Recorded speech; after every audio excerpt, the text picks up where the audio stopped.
Que a graça do Senhor esteja com você.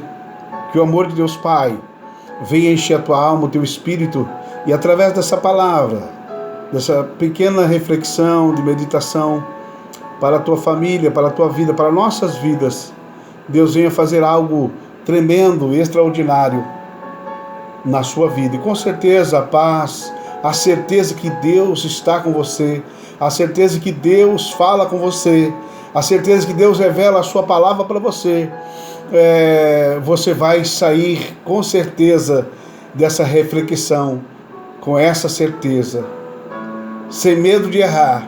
Deus tem uma revelação para você. Sem medo de falhar, Deus tem uma obra na tua casa, na tua vida, na tua família. Deus colocou no meu coração esse tema: 7 maneiras de olhar. A Bíblia diz em Lucas 22, o verso 61, diz que o Senhor Jesus olhou para Pedro de uma maneira, na verdade, diretamente dos seus olhos. 7 maneiras de olhar. Mas o olhar de Jesus para Pedro foi um olhar diferenciado, um olhar de amor, olhar de misericórdia, olhar para as suas lágrimas, porque ele viu que Pedro falhou. Ele tinha avisado. E quantas vezes Deus olha para nós, ainda não reprovando, mas ainda um olhar tenro. Eu falei para você, mas eu estou com você. E Pedro sentiu a misericórdia, a compaixão, a bondade de Jesus. Deus está olhando para você. Deus olha para você. É a maneira de Deus olhar, e nós vamos aprender esse dia, essa hora, esse momento. Não importa a hora que você estiver ouvindo esse vídeo, assistindo esse vídeo. Deus tem uma mensagem impactante para o teu coração, para a tua alma, para o teu espírito. Deus olhou para Pedro porque ele negou, ele falhou, ele pecou. Mas Deus estava olhando para ele, Jesus estava olhando para ele com um olhar de perdão, de misericórdia, de compaixão. Como ele olha para você nesse momento. Nós olhamos, na verdade, achamos que é pelos nossos méritos, pela nossa santidade, pela nossa retórica de pregação, de oração, é que Deus assim faz e trazendo para nós os pecados. Não, Deus olha com um olhar de misericórdia, de compaixão, porque dele é o amor, dele é a compreensão, dele é a sabedoria, dele é o entendimento. E ele olha para você e para mim e nos dá graça, nos dá força. Mas o homem tem maneira de olhar diferente. Nós olhamos na palavra de Deus e nós vemos que Eva olhou para o fruto proibido, no capítulo 3, o verso 6 de Gênesis. O olhar da carne, a concupiscência da carne, a concupiscência dos olhos, a soberba da vida.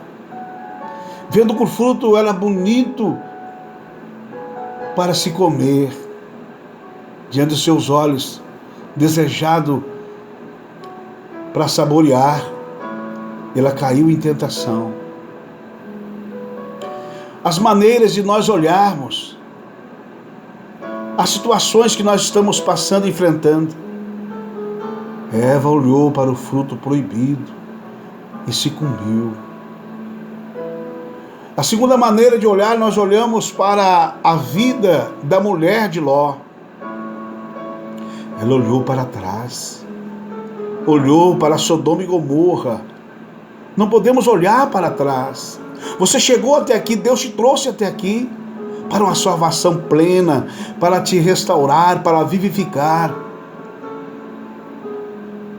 Foi essa a mensagem do anjo de Deus para Ló, a sua mulher e as suas filhas. Não olhe para trás, olhe para frente. Precisamos olhar para frente, olhar para o alvo, olhar para Jesus, o autor e consumador da nossa fé.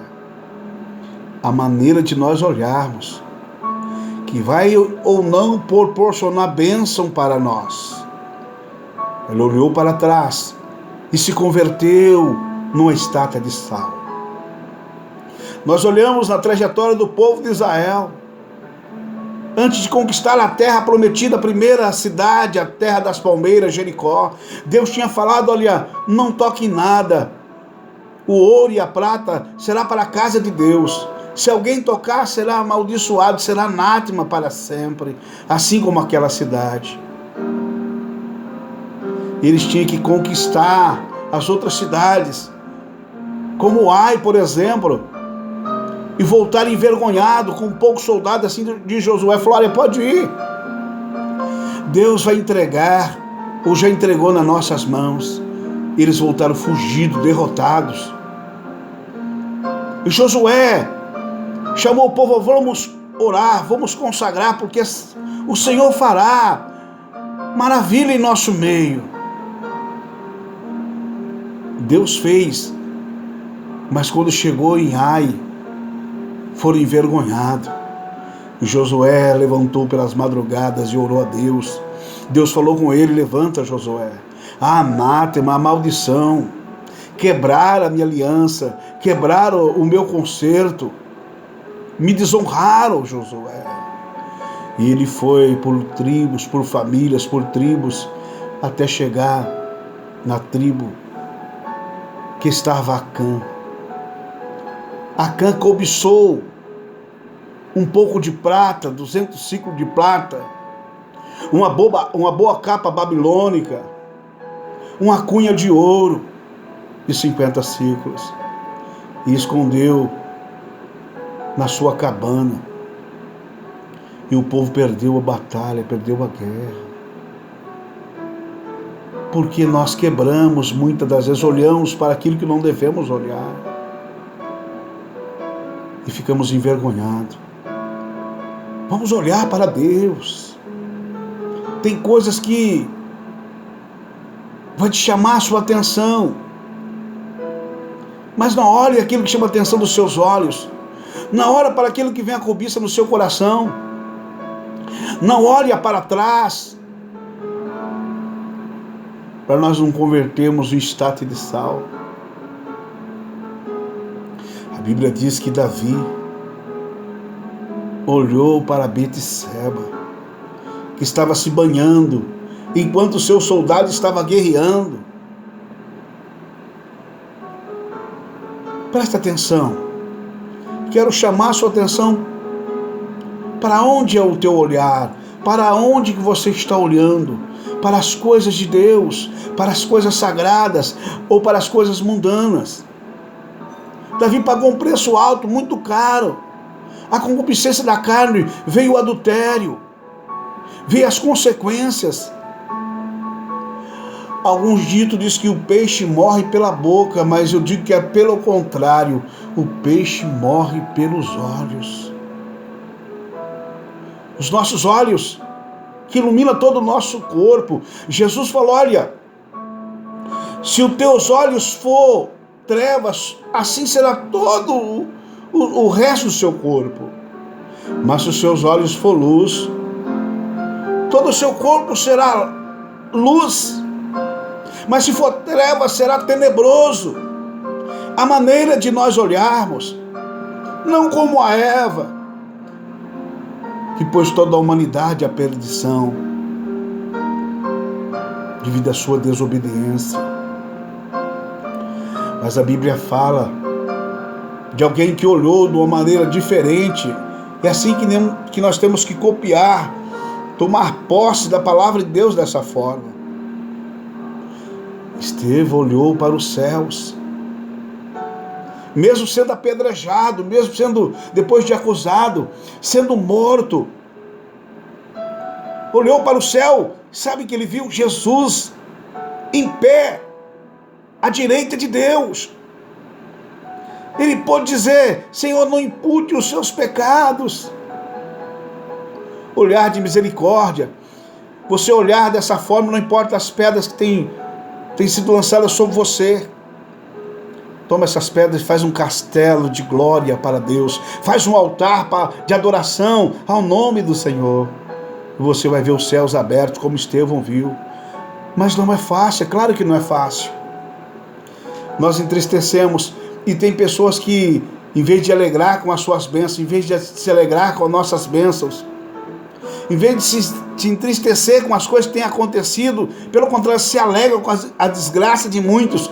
Mas olha como Estevão olhou, perdoou o pecado deles, porque eles não sabem o que faz. Ele viu os céus abertos. Você, nesses dias de luta, de aflição, de tribulação, você vai ver os céus abertos em meio às dificuldades, como Estevão viu. A Bíblia diz que Jesus olhou e à beira do caminho viu um cego de nascença. E alguém perguntou para ele: olha, Senhor, quem pecou, esse ou seus pais, para que nascesse cego? Cego de nascença. Nem ele, nem os seus pais pecaram. Isso foi para manifestar a obra de Deus. E se nós pegarmos capítulo 9 de João, nós vamos ver que ao decorrer da história, aquele cego obedeceu, porque Jesus cuspiu o chão, fez um lodo, untou os seus olhos e mandou ele lavar no tanque de Siloé. Assim ele fez e voltou vendo. Jesus, quando vê você, ele tem uma obra a realizar na tua família, na tua vida. E isso que precisamos crer. E olhar, não com o olhar da Eva, não com o olhar da mulher de Ló, não com o olhar ou ver como viu Acã, e não ver como vê Davi, ouviu Davi. Sabe, uma oportunidade para pecar, para errar, para falhar, mas olhar como Estevão olhou, olhar como Jesus olhou para Pedro, não para acusá-lo, mas passar um olhar de misericórdia, de compaixão para ele. Será que temos tido esse olhar e manifestado esse olhar? O nosso olhar é um olhar de maldição, de maldade, de juízo, o olhar de ajuda, o olhar de misericórdia. Qual é a maneira de você olhar? Qual tem sido a maneira de você olhar? A Bíblia diz coisa linda, coisa gloriosa, que fala de Deus e acerca de Deus.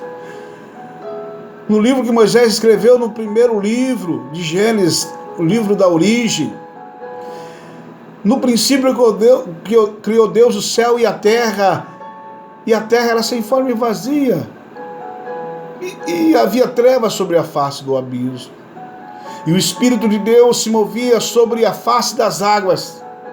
E disse Deus: haja luz, e houve luz. E Deus começou a fazer todas as coisas, e veio luz, veio separação entre luz e as trevas, e chamou a luz dia e as trevas noite, e foi a tarde e a manhã do primeiro dia. E assim sucessivamente, Deus fazendo todas as coisas.